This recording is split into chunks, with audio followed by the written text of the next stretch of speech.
గాయానికి balm లాంటిది ఇది, ointment లాంటిది ఇది.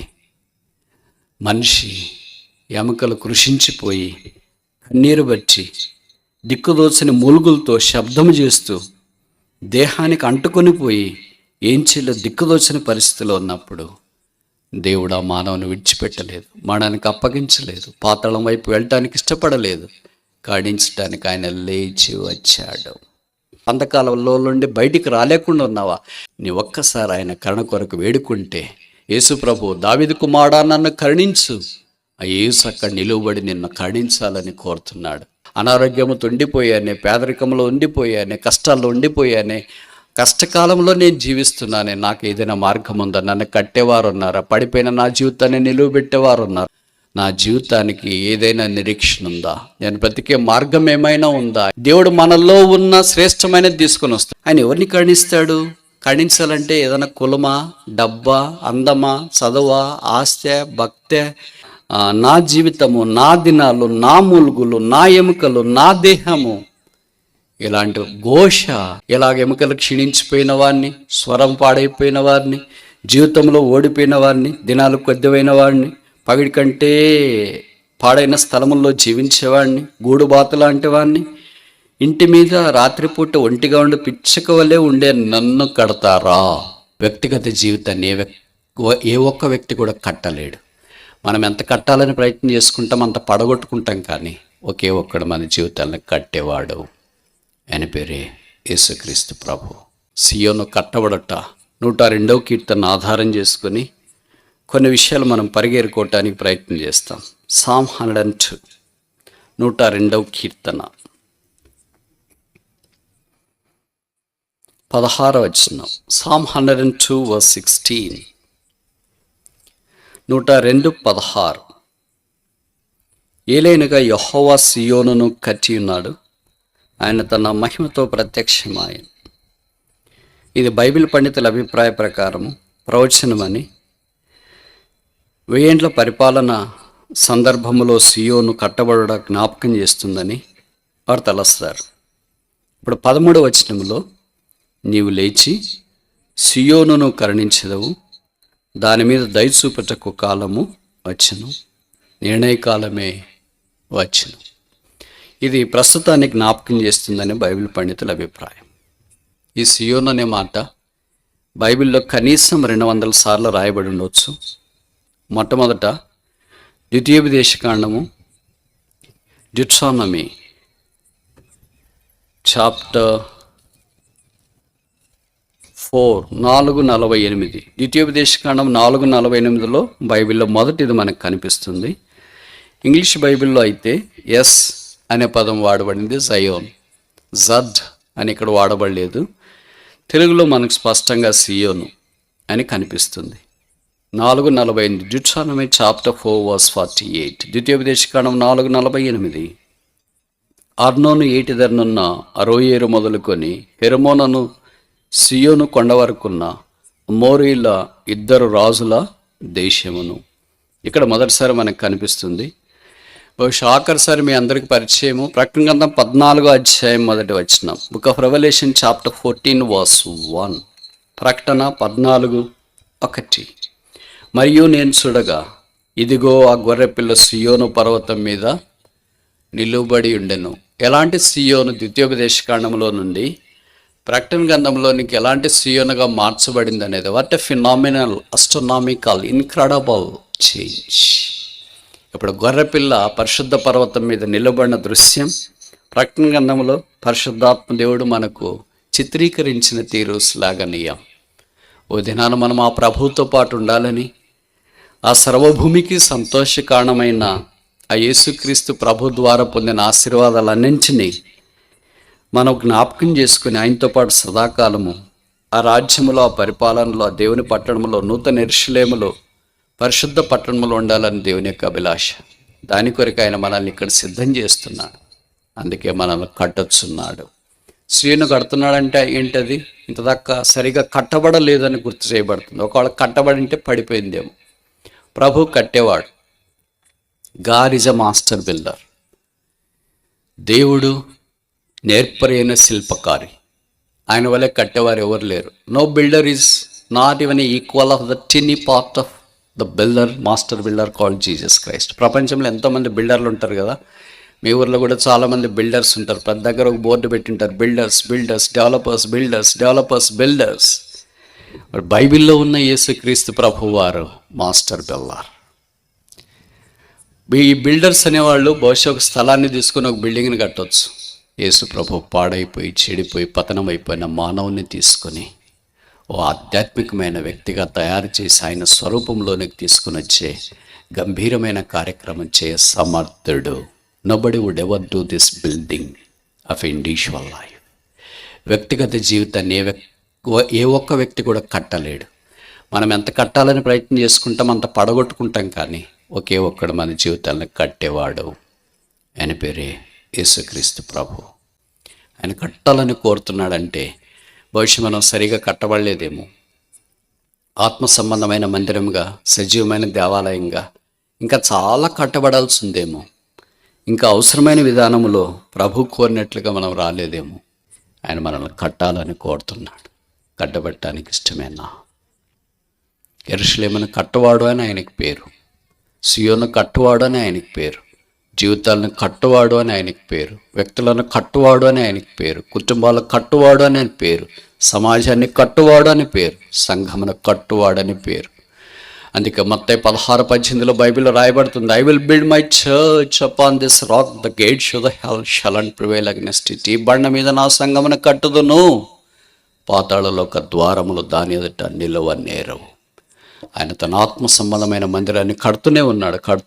ఆయన రాకడ పర్యంతం కడుతూనే ఉన్నాడు. మనం కూడా కట్టబడాలని దేవుని యొక్క ఉద్దేశం. ఆయన ఎలాంటి దేవుడు, ఎలాగ కట్టేవాడై ఉన్నాడు. కీర్తనలో 102వ కీర్తనలో మనం చూస్తే ఇది మనిషిని యొక్క జీవితం ఎలాగుందో ఆరంభంలో చెప్పబడింది. అలాంటి మనిషిని దేవుడు ఎలా కడతాడు, కట్టడానికి సమర్థుడు, ఆ తర్వాత చెప్పబడిన సంగతి పరిచయం. మీకు ఇష్టమైతే మీరు చూడగలిగితే నాతో పాటు 102వ కీర్తన వైపు మీ గమనం ఉంచాలని కోరుతున్నాం. 1 నుండి 11 వచనాలు మ్యాన్స్ వీక్నెస్, మనిషిని యొక్క బలహీనత ఏంటో రాయబడుతూ వచ్చింది. 12వ వచనం నుండి ఆఖరి 28వ వచనం దాకా గాడ్ స్ట్రెంగ్త్, దేవుని యొక్క బలం ఏంటో చెప్పబడుతూ వచ్చింది. మనుషుని బలహీనతను బట్టి మనుషుడు ఏమైపోయాడంటే మూలుగుతున్నాడు, దినాలు తక్కువైనట్లు అనిపిస్తున్నాయి, గూడుబాతు వలె ఉన్నాడు, పగిడి వలె ఉన్నాడు, గుడ్లగువ్వ వలె పిచ్చుక వలె ఉన్నాడు, ఒంటరిగా కనిపిస్తున్నాడు, రాత్రి వేళ కనిపిస్తున్నాడు, ఎగిరిపోయేటట్లు జీవితం కనిపిస్తుంది, దినాలు ఎగిరిపోతున్నట్లు అనిపిస్తున్నాయి, దినాలు తక్కువైపోయినట్లు అనిపించినాయి, దినాలు గడ్డిపూసు వలె తనకు కనిపిస్తున్నాయి, తన ఎముకలన్నీ స్థానము తప్పినట్లు అనిపిస్తున్నాయి, పానము తన కన్నీళ్లే పానం అయిపోయింది, తనకు బూడిద ఆహారంగా భుజించే దుస్థితిలోనికి వచ్చినాడు, కష్టదినాలు వచ్చినాయి, ప్రార్థన చేస్తున్నాడు. ఇక్కడ కనీసం 10 బలహీనతలు మనిషిని, నా ప్రాణము, నా కన్నీరు, నా వ్యసనమును, నా విజ్ఞాపన, తర్వాత నా జీవితము, నా దినాలు, నా మూలుగులు, నా ఎముకలు, నా దేహము, ఇలాంటి ఘోష ఆ కీర్తనకారులో నుండి బయటకు వస్తుంది. ఇలాగ ఎముకలు క్షీణించిపోయిన వాడిని, స్వరం పాడైపోయిన వారిని, జీవితంలో ఓడిపోయిన వారిని, దినాలు కొద్దివైన వాడిని, పగిడి కంటే పాడైన స్థలముల్లో జీవించేవాడిని, గూడుబాతు లాంటి వాడిని, ఇంటి మీద రాత్రిపూట ఒంటిగా ఉండి పిచ్చక వలె ఉండే నన్ను కడతారా? దానికి జవాబు ఏంటంటే 13వ వచనం, 102వ కీర్తన 13వ వచనం, నీవు లేచి సియోనును కరెంట్. What a soothing word is this. ఒక గాయానికి బామ్ లాంటిది ఇది, ఆయింట్మెంట్ లాంటిది ఇది.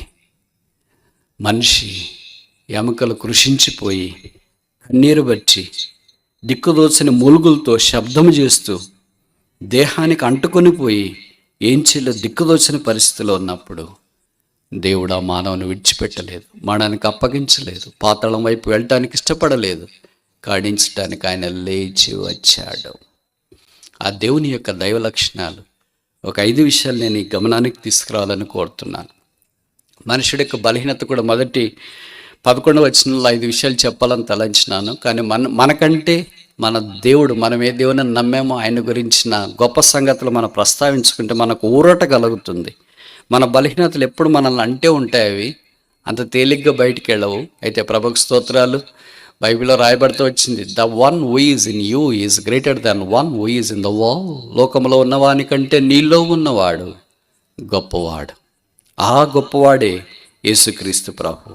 కనుక మొదటిది 102వ కీర్తన 13వ వచనంలో, లేచి నీవు సియోనును కరుణించే దేవుడు, పిటిఫుల్ గాడ్.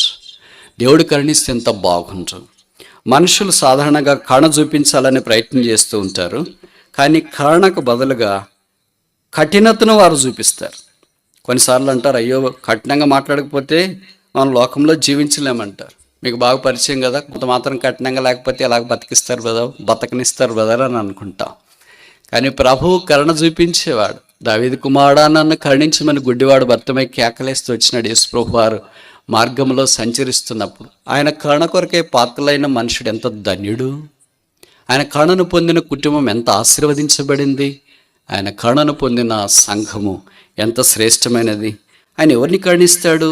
కరుణించాలంటే ఏదైనా కులమా, డబ్బా, అందమా, చదువా, ఆస్తి, భక్తే? What is the eligibility for his కరుణ? It's sovereign choice. ఆయన సార్వభౌమ ఎన్నిక అది. రోమాపత్రికలో అపోస్తలుడైన పౌలు ఆ యేసు ప్రభుని గురించి కొన్ని సంగతులు రాశాడు. Romans is a tall example of sovereignty of God.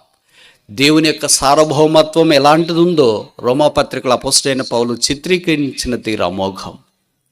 దాంట్లో ఒకటి ఇక్కడ రాస్తున్నాడు. 9వ అధ్యాయం రోమన్ చాప్టర్ 9 వర్స్ 15-16 నేను చదువుతా. అందుకు మోషేతో, ఎవనిని కరుణింతునో వానిని కరుణింతును, ఎవనిడ జాలి చూపుదునో వానిడ జాలి చూపుదును, కాగా పొందగోరు వాని వలనైనను ప్రయాసపడు వాని వలనైనను కాదు గాని కరుణించు దేవుని వల్ల. కరుణ, మర్సీ, కనికరము దేవుని యొక్క లక్షణం, దైవ లక్షణం. అందుకనే గ్రుడ్డివానికి కనికరం అవసరమైంది. మనకు కూడా ఈ కనికరం కావాలా? సియోను ఆయన కరుణించాలని కోరుతాడు. ఎప్పుడంట? నిర్ణయ కాలం. బైబిల్లో చాలా కాలాలు ఉన్నాయి, మీకు తెలుసు కదా. మంచి కాలాలు మీకు తెలుసు అనుకుంటా, కష్టకాలాలు తెలియదు. ఇదే కీర్తనలోనే రాశాడు. ఆపత్ కాలం అని, కష్టకాలం అని, యవ్వనకాలం అని, బాల్యకాలం అని, ఇబ్బంది కాలం అని. దాంట్లో ఇదొక కాలం. ఏ కాలం? నిర్ణయ కాలం. ఈ నిర్ణయ కాలం అనేది మొదట మనకి ఎక్కడ కనిపిస్తుంది తెలుసు అనుకుంటా, ఆదికాండం 21వ అధ్యాయమేమో. దేవుడు శారాన్ని దర్శించడానికి ఇష్టపడుతూ వచ్చినప్పుడు, నిర్ణయ కాలం వచ్చినప్పుడు ఆమెను దర్శించి తను చేసిన వాగ్దానము చొప్పున ఆ గర్భములోనికి ఇస్సాకును పంపించడానికి దేవుడు ఇష్టపడ్డాడు. కనుక నిర్ణయ కాలములో దేవుడు మన పక్షాన మనకు సహాయం చేయట కొరకై లేచి కరుణిస్తాడు. ఆయన కరుణ కొరకు కనిపెట్టుకునిన్నవారు ఎంత ధనిలు. అనేక సందర్భాల్లో ఆయన కరుణకు బదులుగా మన యొక్క కఠినత్వాన్ని ఆ దేవుని మీద చూపించడానికి ప్రయత్నం చేస్తూ ఉంటాం. అదే చాలా విషాదకరమైన సంగతి అని మనకు పరిచయం. 21వ కీర్తన అమ్మనించండి. 21వ అధ్యాయం ఆదికాండం 2వ వచనంలో చెప్పబడింది ఎట్లనగా, దేవుడు అబ్రహాముతో చెప్పిన నిర్ణయ కాలం, appointed time. God has a time. దేవునికి సమయం ఉంది. అది ముందుకుండదు, వెనక్కుండదు. మొబైల్లో ఉందా టైము? క్లాక్ ఉందా? యాపిల్ వాచ్లో ఉందా? కాలములు సమయములు ఆధీనమందు ఉంచుకున్న దేవుడు తన నిర్ణయ కాలము చొప్పున తగిన కాలమందు ఆయనకిష్టమైన సమయమందు మనలను కరుణించుట కొరకై ఆయన లేచి వేం చేయాలని కోరుతున్నాడు. దేవుడు కరుణించగా ఇతరులు కఠినపరిచిన ఆయన కరుణ కంటే మించింది ఏముంది? ఇంకా ప్రభువైన యేసునందు విశ్వాసం ఉంచకపోతే ఈ కరుణగల యేసును అంగీకరించి రక్షణార్థమైన వెలుగును అనుభవించి దేవుని రాజ్యానికి వారసులు కావాలని మనవి చేస్తున్నాం. కనుక మొదట ఈజ్ ఎ పిటిఫుల్ గాడ్, కనికరం గల దేవుడు, గాడ్ ఆఫ్ పిటీ. రెండవది చూస్తామా? 102వ కీర్తన 102వ కీర్తన 16వ వచనం. Psalm 102 verse 16. ఏలైనగా యెహోవా సీయోనును కట్టి ఉన్నాడు. ఎందుకని? కింద జవాబు రాశారు, ఆయన తన మహిమతో ప్రత్యక్షమాయను. ప్రతి వ్యక్తి యొక్క విశ్వాసాన్ని ఆయన ఎందుకు కడుతున్నాడు, విశ్వాసాన్ని ఎందుకు కడుతున్నాడు, విశ్వాసుల కుటుంబాలు ఎందుకు కడుతున్నాడు, ఆయన నామం నుంచబడిన సంఘాన్ని ఎందుకు కడుతున్నాడు అంటే ఒక కారణం ఇక్కడ రాయబడింది, ఆయన మహిమను వెల్లడి చేయటానికి. అందుకే యోహాను సువార్త 2వ అధ్యాయంలో గలిలయలోని కానాలో యేసు ప్రభువారు నీళ్ళని ద్రాక్షరసంగా మార్చిన తర్వాత బైబిల్లో రాయబడిన మాట ఏంటంటే, గలిలయలోని కానాలో యేసు మొదటి సూచక్రియని చేసి తన మహిమను బయలుపరిచెను. Every attempt God is working in our lives in order to manifest His glory is so great. దేవుడు మనలో ఉన్న శ్రేష్టమైనది తీసుకొని వస్తాడు, సాతాను మనలో ఉన్న చెడుగును తీసుకొని వస్తాడు. అందుకే అనేక సార్లు దేవునికి మనం లోబడకుండా మనం దాడి చేస్తున్న సాతానికే మనం లోబడటానికి ప్రయత్నం చేస్తూ ఉంటాం. మన ద్వారా, మన మాటలు, ప్రవర్తన, జీవితం ద్వారా దేవుని నామానికి భయంకరమైన జీవితం జీవించగలిగితే ఎంత బాగుండు. రెండవది గాడ్ ఆఫ్ పర్పస్, ఉద్దేశం గల దేవుడు. ఏంటా ఉద్దేశం?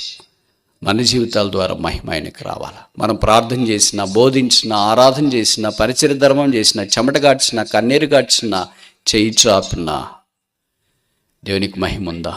అందుకే 1 కొరింథీ 10:31 అనుకుంటా, మీరు ఏం చేసినా, భోజనం చేసినా, పానం చేసినా సమస్తము దేవుని మహిమ కొరకు చేయడానికి రాశారు. కానీ ఈ విషయంలో మనం ఏం చేస్తామంటే సమస్తం మన మహిమ కొరకు చేసుకోవటానికి ప్రయత్నం చేస్తాం. అందుకే మనకు ఆశీర్వాదాలు రాకుండా ఓడిపోయినట్టు మనం కనిపిస్తూ ఉంటాం. గాడ్స్ గ్లోరీ ఫస్ట్, దేవుని మహిమ మొదటిది. మీకు తెలుసు కదా, సియోనును గురించి ఇంత ఆధ్యాత్మికంగా పరిశుద్ధాత్మ దేవుడు రాయటానికి పాత నిబంధనలో పెద్ద కథే ఉంది. ఆ కథ మనకు పరిచయం. సమూయేలు మొదటి గ్రంథం 4వ అధ్యాయంలో ఈకాబోదు ప్రభావం పోయాను. 7వ అధ్యాయం దాకా అలాగే కష్ట పరిస్థితులు వారు ఉంటూ వచ్చినారు. అయితే కరుణా సంపన్నుడైన దేవుడు దావీదును బయటికి తీసుకుని వచ్చినాడు. దావీదు రాజైన వెంటనే ఒక ఆలోచన వచ్చింది. దావీదు మనసులో ఉన్న ఆ ప్రశ్న చూస్తే మనకు సవాల్. 30 ఏళ్ళకి రాజయ్యాడు. 30 ఏళ్ళకి రాజైన వెంటనే ఏం ఆలోచిస్తాం? మనం ఎలాగో రాజులు కాలేదు కనుక ఏం ఆలోచిస్తాం తెలియదు. కనీసం ఉద్యోగం వస్తే ఏం ఆలోచిస్తారు? 30 ఏళ్ళకి ఉద్యోగం వచ్చింది అనుకోండి, ఏం ఆలోచిస్తారు? జీతం వస్తే ఏం చేయాలా, ఏ ఊరికి పోయి బట్టలు కొనాలా, అలా ఎక్కడ బట్టలు కొనాలా? ఫస్ట్ బట్టలు, బైబిల్ కాదు. This is true. మీరు నవ్వుతున్నారు, దిస్ ఈజ్ ట్రూ.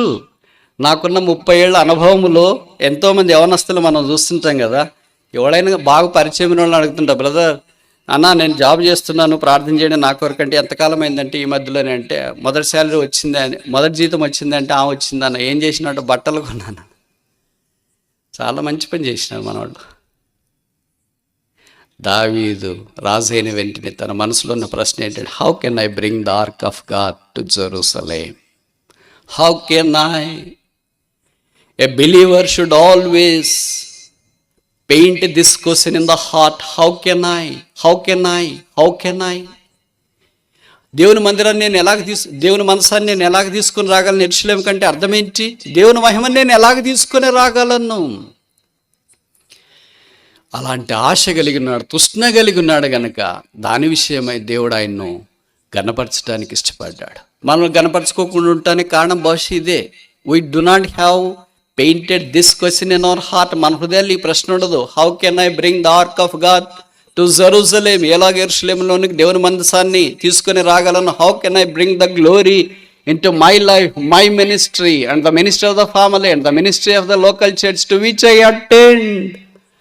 నా జీవితం ద్వారా, కుటుంబ జీవితం ద్వారా నేను వెళ్ళే స్థానిక సంఘములో దేవుని మహిమని నేను ఎలాగ తీసుకుని రాగలను? పైపెచ్చు మన ఆలోచనలు ఎలాగుంటాయంటే, how can I contribute for Ichabod? దేవుని మహిమ దేవుని మహిమ వెళ్ళిపోవటానికి నేను ఎలాగూ ప్రయాసపడగలను? నువ్వు ఇప్పుడు ఎట్లున్నావు అట్లుంటే చాలు, ఇంకేం ఎక్కువ ప్రయాసపడాల్సిన పని లేదు. This is too much for Ichabod. దేవుని మహిమ ప్రభావం వెడలిపోయింది. ఇది నా దేవుడు తన ప్రజలైన వారిని చూచినప్పుడు, they are everything in all things, అన్నిట్లో సమృద్ధిగా ఉన్నారు. They are deprived of the glory of God. దేవుని మహిమ లేకపోయింది. ఇశ్రాయేలీయులకి ఏం తక్కువ ఉంది? యెరూషలేము ఉంది, రాజు ఉన్నాడు, వారికి సైన్యం ఉంది, ధనం ఉంది, వాగ్దానాలు ఉన్నాయి, నిబంధన స్థలం ఉంది, అన్నీ ఉన్నాయి. బట్ నో గ్లోరీ, మహిమ లేదు. Is it not the same picture what we have today? ఇది మన యొక్క చిత్రపటం ఇది కాదా? ఉద్యోగాలు ఉన్నాయి, డబ్బులు ఉన్నాయి, కుటుంబాలు ఉన్నాయి, కులాలు ఉన్నాయి, ప్రాంతాలు ఉన్నాయి, ఇల్లు ఉంది, ఆస్తి ఉంది. చెప్పని అలివి కాదు. అసలు మనల్ని గురించి స్టార్ట్ చేయమంటే కొంతమంది చేస్తారు, kindly go head with your intro అంటే, బ్రదర్ మాకు ఇంతమంది పిల్లలు, ఒకళ్ళు అక్కడ ఉన్నారు, ఇక్కడ ఉన్నారు, వాళ్ళకి ఇంతమంది పిల్లలు, వాళ్ళకి ఇంతమంది పిల్లలు, దిస్ ఇస్ ఆల్ గుడ్, మంచిదే. అయితే దేవుని మహిమను తీసుకుని రావటానికి ఏదైనా ప్రయత్నం జరిగిందా? ప్రయత్నం జరగకపోగా దేవుని మహిమను పోగొట్టడానికి బహుశా మనం చేసామేమో. ప్రభు మనల్ని కరుణించాలని కోరుతున్నాడు. నేను సియోను కట్టాలని కోరుతున్నాను. ఆయన మహిమలో ఆ సియోను వెలిగించబడి ప్రత్యక్ష పరచబడాలి దేవుని యొక్క ఉద్దేశం. మీకు తెలుసు కదా, సొలొమోను రాజు అయిన తర్వాత మొదటి దేవుని మందిరాన్ని కట్టించడానికి ఆరంభించిన 7 సంవత్సరాలు అదే సరిపోయింది. కట్టడమే. ఆయన 40 ఏళ్ళు ఇశ్రాయేలు పరిపాలించిన 40 ఏళ్ళలో 10 సంవత్సరాలు కట్టడానికే సరిపోయింది. ఇక 30 సంవత్సరాలు ఉంది. మనం కూడా అలాగే ఉంటాం, ఏదో ఒక పనిలో ఇన్వాల్వ్ అయి ఉంటాం. దావీదు వల్లే దేవుని మహిమను తీసుకొని రావడానికి ప్రయత్నం చేసేవారికి ఉంటే ఎంత బాగుంటు. 3వ చూస్తామా? 102వ కీర్తన, Psalm 102, 102వ కీర్తన 21వ వచనం, 21 verse 21. ఆయన తన ఉన్నతమైన పరిశుద్ధాలయము నుండి వంగి చూచిననియు, ఆకాశము నుండి భూమిని దృష్టించిననియు, వచ్చు తరము తెలుసుకున్నట్లుగా ఇది వ్రాయబడవలెను. ఆయన పరిశుద్ధాలయము నుండి వంగి చూచిన, purity of God, pure God of purity, పరిశుద్ధత కలిగిన దేవుడు. ఆయన పరిశుద్ధతకు కనీసం అణవంత కూడా దగ్గరకు వచ్చే పరిశుద్ధత ఎవరికి లేదు. ఆయన పరిశుద్ధుడు, పరిశుద్ధుడు, పరిశుద్ధుడు. అందుకే దేవుని మందిరంలో ఉన్నవన్నీ పరిశుద్ధంగా ఉండాలని కోరుతాం. Worship the Lord in the beauty of holiness అని కీర్తనలో చెప్పబడుతూ వచ్చింది. పరిశుద్ధ అలంకారం ధరించుకొని యెహోవాకు నమస్కారం చేయడం, ఆరాధన చేయడం. పరిశుద్ధతే ఆయనకు అనుకూలం. పరిశుద్ధత లేకుండా బైబిల్లో రాయబడుతూ వచ్చింది, దేవుణ్ణి చూడలేరు. యేసుప్రభు అన్నాడు లేదా బైబిల్లో రాయబడుతూ వచ్చింది, బైబిల్ సెలవిస్తుంది, దేవుడు అన్నాడు, be holy as I'm holy. నేను పరిశుద్ధుడై ఉన్న ప్రకారం మీరును పరిశుద్ధులై ఉండండి. మాకు మనుషులకు, మనిషి బోధకులకి, యేసుప్రభు అనే బోధకుడికి తేడా ఏమో తెలుసా? మేము చెప్తాం కానీ చేయము. ఆయన ఏం చేస్తాడో అది చెప్తాడు. Be complete as I'm complete. నేను పరిపూర్ణ అయిన ప్రకారం మీరును పరిపూర్ణలై ఉండండి. Be holy as I'm holy. నేను పరిశుద్ధుడై ఉన్న ప్రకారము మీరును పరిశుద్ధులై ఉండండి. ఆ మాట నేను చెప్పలేను. I cannot say be holy as I am holy because I am in the process of being holy. ఎందుకంటే నేను పరిశుద్ధపరచబడే ప్రక్రియలో ఉన్నా, ఈ యాత్రలో ఉన్నా. అలాగే నేను సంపూర్ణ సిద్ధి పొందే యాత్రలో ఉన్నా. మనందరికీ ముందు విశ్వాసం కర్త, దాన్ని కొనసాగించేవాడైన యేసుక్రీస్తు ప్రభువారు. 4వ చూస్తాం, 102వ కీర్తన 25వ వచనం, Psalm 102 verse 25. ఆదియందు నీవు భూమికి పునాది వేసితివి, ఆకాశములు కూడా నీ చేతి పనులే. Power of God. శక్తిగల దేవుడు. ఏ శక్తిగల దేవుడు? అసలు ఆయన శక్తిని మనం మెజర్ చేయలేం. ఆయన శక్తిని చెప్పడానికి మనిషిని నోరు ఎలాగ సాధ్యమవుద్ది? మనిషిని నోరుతో ఆయన శక్తిని గురించి చెప్పేటట్లుంటే కెన్ నెవర్ బి గాడ్. ఆయన దేవుడు కాదు. ఆయన ఆశ్చర్యకార్యాలు కూడా మన నోటితో చెప్పగలిగేటట్లుంటే can never be God. His power is unlimited, His works are unlimited, His grace is unlimited, His virtues are unlimited. All things pertaining to God are unlimited, immeasurable, scalable. దేవునికి సంబంధించినవన్నీ మనం వర్ణించలేము, ఊహించలేము, గ్రహించలేము, కొలవలేము, వాటిని ఎరగలేము. అందుకనే ఈజ్ గాడ్, ఆయన దేవుడు. ఇక్కడ బైబిల్లో రాయబడుతూ వచ్చింది, ఆకాశములు భూమి. అసలు మన చుట్టూ ఉండే భూమిని చూసుకుంటేనే మనం అనుకుంటాం, అబ్బా ఇంత పెద్దదా. అవన్నీ చూసినప్పుడు ఈ ఊరు ఏమనిపిస్తుంది? కుడి ఎడమలేరు కానీ పట్టణాల ప్రపంచాన్ని రాత్రి పగలు తెలియకుండా ఉండేవి. Cities that never sleep in the night. రాత్రిపూట కూడా పండుకొనని పట్టణాల ప్రపంచంలో లెక్కలేనని ఉన్నాయి. ఇలాంటివన్నీ చూసినప్పుడు భూమి మీద ఇలాగుంటే ఆకాశం సంగతి ఏంటి? సముద్రాల సంగతి ఏంటి? నక్షత్రాల సంగతి ఏంటి? పాలపుంత సంగతి ఏంటి? ఇది మానవ ఊహకు మించింది. అందుకే దేవుని శక్తిని మనం గ్రహించలేము, ఊహించలేము. మరి ఏం చేయాల? గ్రహించలేము, ఊహించలేము, బోధించలేము అంటే మరి ఏం చేయాలా? నమ్మాలా. అదే కదా మనకు కష్టం. Trust the power of God. దేవుని యొక్క శక్తిని మనం ఎంత నమ్మగలమో అంత మనలో కార్యసిద్ధి కలిగించబడుతుంది. అనేకసార్లు నమ్మకత్వం లేని కారణాన్ని బట్టి మన శక్తి మీద మనం ఆధారపడతాం. తార్సువాడైన సౌలు రక్షణ పొందిన తర్వాత దేవునితో ఆ శక్తి గురించి కొంత సంఘర్షణ వచ్చింది. అందుకే ఆయన అన్నాడు, when I am weak then I am strong. నేను ఎప్పుడు బలహీనుడన్నో అప్పుడు బలవంతుడు. అందుకే ఫిలిప్పీ 3 అనుకుంటా అక్కడ రాయబడిన వాక్యం ఏంటంటే, I can do all things through Christ that strengtheneth me. నన్ను బలపరచు వాని బట్టి నేను సమస్తము చేయగలను. పౌలు లాంటోడికే బలం అవసరమైతే మన సంగతి ఏంటి? పౌలు లాంటోడు అంటే ఏమనుకుంటున్నారు? అసలు ఆ పేరు ఉచ్చరించడానికి కూడా నాకైతే అసలు యోగ్యత లేదు.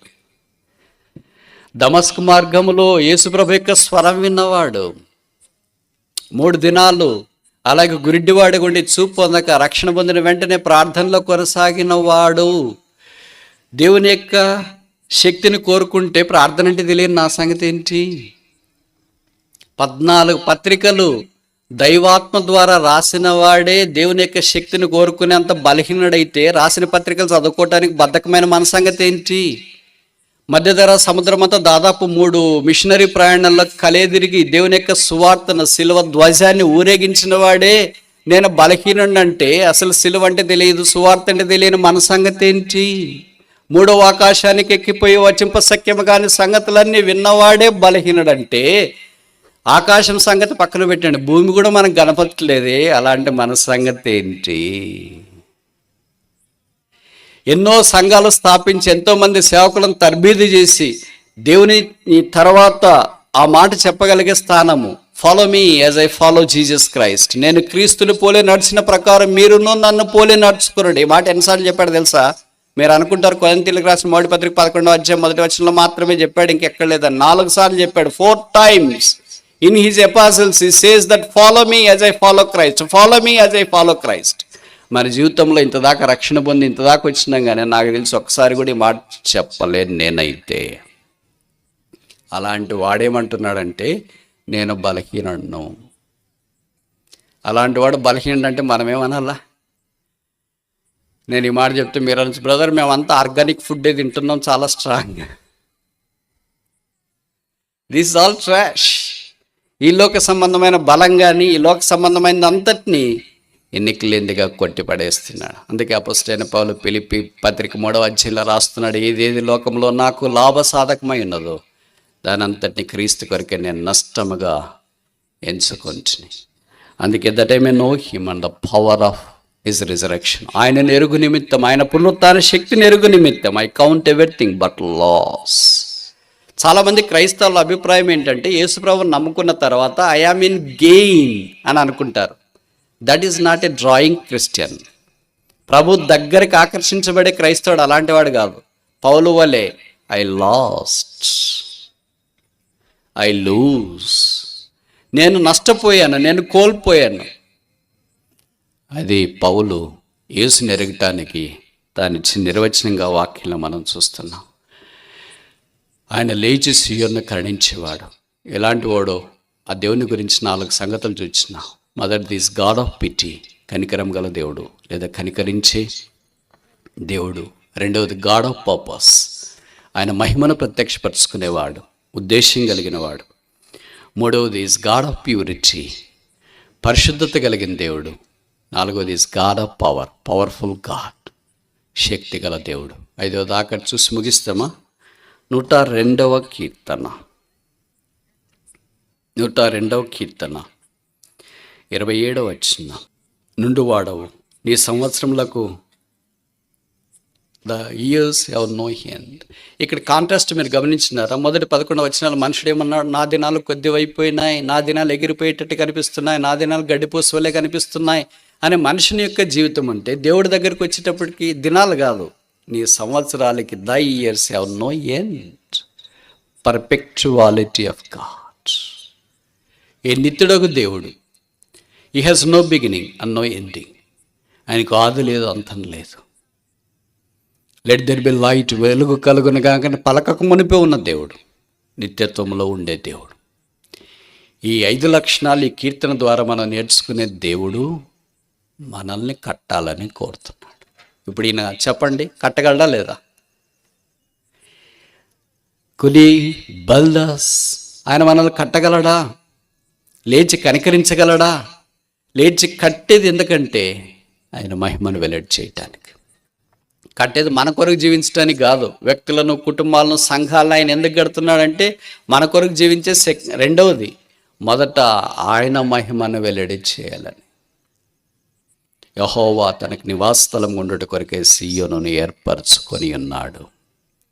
బిల్డింగ్ అప్ జయోన్, సీయోనును కట్టుట. ఇంకా యేసును అంగీకరించకపోతే యేసు ప్రభుని గురించి మేము మీకు పరిచయం చేస్తున్నాం.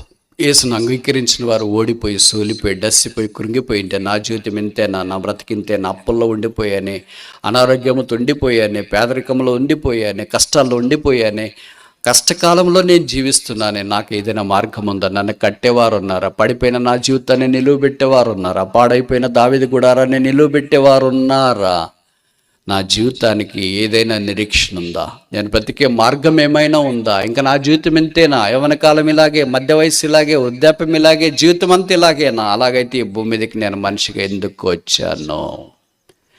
బహుశా ఇలాంటి ప్రశ్నల పరంపరతో నీవు ఈ దినాన్ని ఇక్కడికి వచ్చింటే మీకు ఒక దైవ సందేశం తెలియచేయాలని కోరుతున్నాం. అదేంటంటే యేసుక్రీస్తు ప్రభువారు కరుణించటానికి సిద్ధంగా ఉన్నాడు. ఆయన కరుణ మానవుని మీదకి ఈ కులము, డబ్బు, జ్ఞానము, అందము వీటిని బట్టి కాదు. నీ ఒక్కసారి ఆయన కరుణ కొరకు వేడుకుంటే, యేసు ప్రభు దావీదు కుమారుడా నన్ను కరుణించు, ఆ యేసు అక్కడ నిలువబడి నిన్ను కరుణించాలని కోరుతున్నాడు. నేను కరుణించడానికి ఇక్కడికి వచ్చినాడు.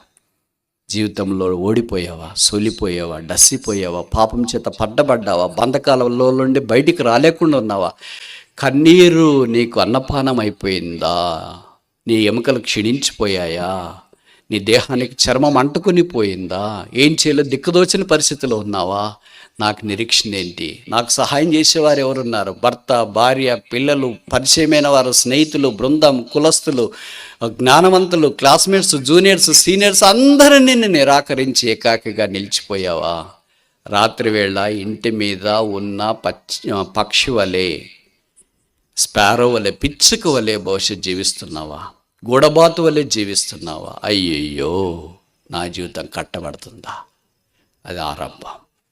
ఆ తర్వాత మనం చూస్తే దేవుని గురించిన సంగతులు రాస్తారు. నువ్వు కరుణిస్తావు, నువ్వు కడతావు, నీ సంవత్సరాలకు మితి లేదు, నీ శక్తి మానవ ఊహకు, జ్ఞానమునకు మించింది అని దేవుని గురించిన ప్రస్తావన ఉంది.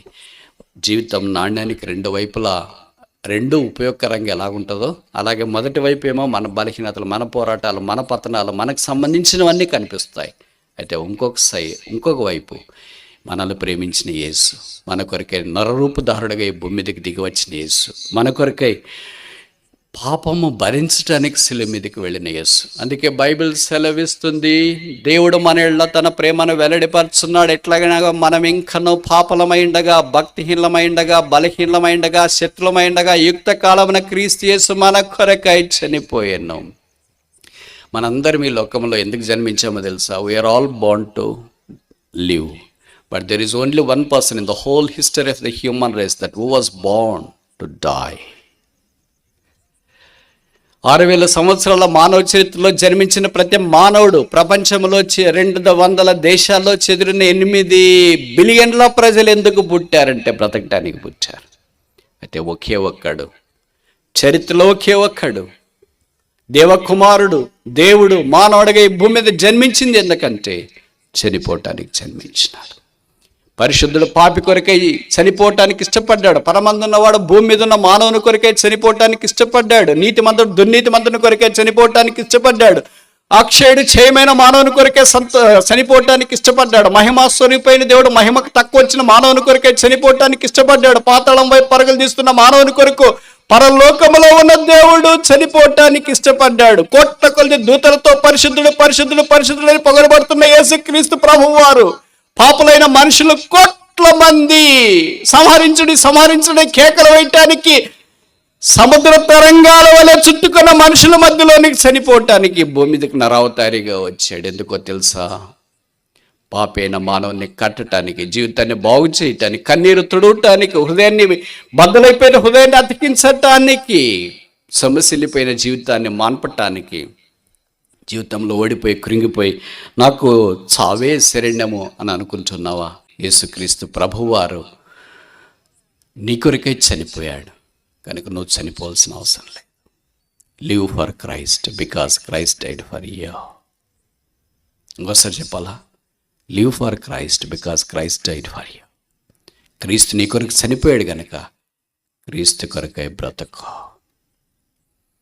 ఎలా బ్రతకాలా? అదే బైబిల్ సెలవిస్తుంది. పాపక్షమాపణ మారమనస్సు బ్రతకడంతో ఆరంభించబడుతుంది. యేసుని అంగీకరించకపోతే యేసుప్రభు యొక్క శిలువ దగ్గరకు రా. మనుషుల యొక్క పాపాల కొరకు యేసుప్రభు శిలువలో వేలాడదీయబడ్డాడు. తల మీద ముళ్ళ కిరీటం, ముఖం మీద ఉమ్మి, చేతుల్లో మేకులు, దేహమంతా కోడా దెబ్బలు, పక్కలో బల్లెపోటు, భూమికి ఆకాశానికి మధ్యలో వేలాడదీయబడిన యేసు సృష్టికర్త, భూమి ఆకాశం ఆయన చేతి పనులను సెలవిచ్చిన యేసు పాపాత్ముడైన మానవుడు, 5.5 అడుగులు ఎత్తగలిగిన మానవుడు, మంటికి మన్నైపోయే మానవుడు, 70 ఏళ్ళు బతికి 80 ఏళ్ళ తర్వాత పడక మీద పడే మానవుని కొరకే పరసంబంధమైన దేవుడు భూమి మీద దిగి వచ్చి ఆ శిలువలో వేలాడదీయబడ్డాడు. కాడం లేని గాయాలు ఎవరి కొరకు? హేతు లేని దెబ్బలు ఎవరి కొరకు? కోడా దెబ్బలు దేహం మీద ఎవరి కొరకు? ప్రక్కలో బల్లపోటు ఎవరి కొరకు? రక్తము కార్చబడ్డం ఎవరి కొరకు? గాయాలు ఎవరి కొరకు? కేకలు ఎవరి కొరకు? బాధ ఎవరి కొరకు? వేదన ఎవరి కొరకు? అవమానం ఎవరి కొరకు? నింద ఎవరి కొరకు? ఉమ్మ ఎవరి కొరకు? గృద్ధబడ్డం ఎవరి కొరకు? శిలువ వేలాడదీయబడ్డం ఎవరి కొరకు? పాపాత్మలమైన మన కొరకు కావా? మన చుట్టూన్న వారు, మనల్ని ప్రేమించేవారు ఏదో మనకు సహాయం చేయమంటే ఒక పూట భోజనం పెట్టొచ్చేమో, లేదా ఒక్క పూట ఏదో 100 రూపాయలు 200 అవసరం అంటే ఇవ్వచ్చేమో, ఒక జత బట్టలు ఇవ్వచ్చేమో, కానీ ప్రాణం పెట్టేవారు ఎవరున్నారు? అయితే మానవ చరిత్రలో ఒకే ఒక్కడు ప్రాణదాత, ఆయన పేరే యేసుక్రీస్తు ప్రభు. ప్రాణం పెట్టడానికి భూమి మీదకి ఆయనే దిగి వచ్చినాడు. అందుకే మనిషిని కొరకు ప్రాణం పెట్టాడు. చనిపోయి సమాధి చేయబడి తిరిగి లేపబడి పరలోక స్థలములో ఆసనుడైనాడు. ఆయన ప్రేమకు సాటైంది ఏముంది? ఎంతకాలం ఆయన ప్రేమను నిరాకరిస్తావు? ఎంతకాలం నిస్వార్థమైన ప్రేమ, శాశ్వతమైన ప్రేమ, తరతరములుండే ప్రేమ, దైవ ప్రేమ, కలవరి ప్రేమ, యేసు ప్రేమను తృణీకరించి మునికోలలకు ఎదురుతనతో లోకమే శాశ్వతం అనుకొని జీవిస్తూ ఉంటాం. ఓ దినాన్ని ఈ లోకాన్ని విడిచిపెట్టాలా? ఒకవేళ యేసు ప్రభువే ఈ దినాన్ని వస్తే అంతమేంచి నువ్వే కులమైన, ఏ ప్రాంతమైన, ఏ డబ్బున్నా, ఏ జ్ఞానమున్నా, ఏ తెలివున్నా, ఏ అందమున్నా, ఏ ఉద్యోగం చేస్తున్నా, ఎక్కడున్నా సరే మరణం తర్వాత what is next? What is life after death? మరణం తర్వాత ఏంటి? అందుకే యేసు ప్రేమించి పరలోకంలో నేను తీసుకెళ్ళాలని కోరుతున్నాడు. ఆయన మించిన నిస్వార్థమైన శాశ్వతమైన దైవ ప్రేమ కలిగిన వారు ఎవరున్నారు? చాలా చదువుకున్నారు, డబ్బు ఉంది, ఘనత ఉంది, కులం ఉంది, ప్రాంతం ఉంది, అందం ఉంది, అన్నీ ఉన్నాయి, బాగానే ఉన్నాయి. ఏదో ఒక రోజు పొరపాట్లు చేశావు. బైబిల్లో రాయబడింది మనుషులందరూ పాపులే. ఆ పాపాన్ని బట్టి శిక్ష వచ్చింది. అదే పాతాళం, నరకం, అగ్నిగంధకములతో మండుగుండం, వేదనకరమైన స్థలం. దాని నుండి తప్పించుట కొరకై లోకరక్షకుడు యేసుక్రీస్తు ప్రభువు సర్వలోకమునకు తీర్పు తీర్చు న్యాయాధికారిగా ఈ భూమి మీదకి దిగి వచ్చినాడు. పాపం చేసింది మనం గనుక మన మీదకు ముళ్ళ కిరీటం రావాలా? ఆయన ఈ కిరీటం నాకు పెట్టండి అన్నాడు. మన ముఖం మీద ఉమ్మి వేయాలా? ఆయన ఆ ఉమ్మి నా ముఖం మీద వేయండి అన్నాడు. మనల్ని దిగంబర్లుగా చేయాలా? ఆయన తన వస్త్రాలు లాగించుకోవటానికి ఇష్టపడ్డాడు. మనం సిలువ వేయబడాలా? ఆయన సిలువ వేయబడటానికి ఇష్టపడ్డాడు. మనం కోడాలతో కొట్టించబడాలా? యేసు ఆ కోడా దెబ్బలు భరించడానికి ఇష్టపడ్డాడు. మనకు పక్కలో బల్లెముతో పోటు పడవాలా? మనకు బదులుగా ఆయన బల్యాన్ని పొడిపించుకోవటానికి ఇష్టపడ్డాడు. మనము ఆ శిలువలో రక్తం కార్చాలా? యేసు ప్రభు మన కొరకు ఆ శిలువలో రక్తం కార్చినాడు. మనము తండ్రి వీరేమి చేయించున్నారో వీరెరుగారు కనుక వీరిని క్షమించుము అని క్షమాపణ పొందే స్థానంలోనికి యేసు ప్రభు యొక్క శిలువ మనల్ని తీసుకొని వచ్చింది. ఇంతకంటే ప్రేమించే దేవుడు ఎవరున్నారు? ఇంతకంటే నీ కన్నీరు తుడిచేవాడు ఎవరున్నారు? ఇంతకంటే నీ జీవితాన్ని కట్టేవారు ఎవరున్నారు? నిన్ను, నీ కుటుంబాన్ని, నువ్వు చేరి వచ్చిన స్థానిక సంఘాన్ని కట్టేది ఒకే ఒక్కడే, ఆయన పేరు యేసు. ఆ యేసు యేసు ప్రభు ప్రేమ స్వరూపి నిన్ను ప్రేమించి మానవాకారాన్ని భూమి మీదకి దిగి వచ్చి దేవ మానవుడు పాపంలో భరించి పాపముగా చేయబడ్డాడు, శాపగ్రస్తుడిగా సెలవులో మార్చబడ్డాడు, రక్తం కార్చి చనిపోయి సమాధి చేయబడి తిరిగి లేచాడు. నీ కొరకై చేతులు చాపుతున్నాడు. లేచి నిన్ను కరుణించాలని కోరుతున్నాడు, నిన్ను కట్టాలని కోరుతున్నాడు, నీకు మహిమ ఇవ్వాలని కోరుతున్నాడు, నీకు శక్తి ఇవ్వాలని కోరుతున్నాడు, నిత్యజీవం ఇవ్వాలని కోరుతున్నాడు, పరలోక రాజ్యాన్ని ఇవ్వాలని కోరుతున్నాడు. ఇదంతా ఉచితంగా అనుగ్రహించే భిక్ష, వరము, ఈవి, దానము తీసుకోవటానికి ఇష్టపడట్లేదా? నీ జ్ఞానం అడ్డొస్తుందా? చదువు అడ్డొస్తుందా? కులం అడ్డొస్తుందా? డబ్బు అడ్డొస్తుందా? అంతస్తు అడ్డొస్తుందా? ఆస్తి అడ్డొస్తుందా? ఇదైనా నీవన్నీ నీకు అడ్డొస్తాయేమో. నీకు మరణం వచ్చినప్పుడు ఇవేవి అడ్డు రావు. ఒక్కడికి ఈ భూమి మీదకి వచ్చినా, ఒక్కడిగాని ఈ భూమిని విడిచిపెట్టాలా? విడిచిపెడితే ఎక్కడికి వెళతావో బైబిల్ సెలవిస్తుంది. యేసుని అంగీకరించకపోతే పాతాళం, యేసుని అంగీకరిస్తే పరలోకం. అందుకే యేసుక్రీస్తు ప్రభువే రక్షణ, ఏసే సమాధానం, ఏసే శాంతి, ఏసే మార్గం, ఏసే జీవం, ఏసే సత్యం, ఏసే నెమ్మది, ఏసే సమాధానం, ఏసే కట్టేవాడు, ఏసే కరుణించేవాడు, ఏసే కన్నీరు తుడిచేవాడు, ఏసే జీవితాన్ని మార్చేవాడు, ఏసే ఆత్మ సంబంధమైన వ్యక్తిగా నిన్ను తయారు చేసి శాశ్వత శోభాతిశయముగాను బహుతరములుగాను సంతోషకరంగాను చేసేవాడు. ఇదంతా ఉచితం. ఆ యేసు వద్దా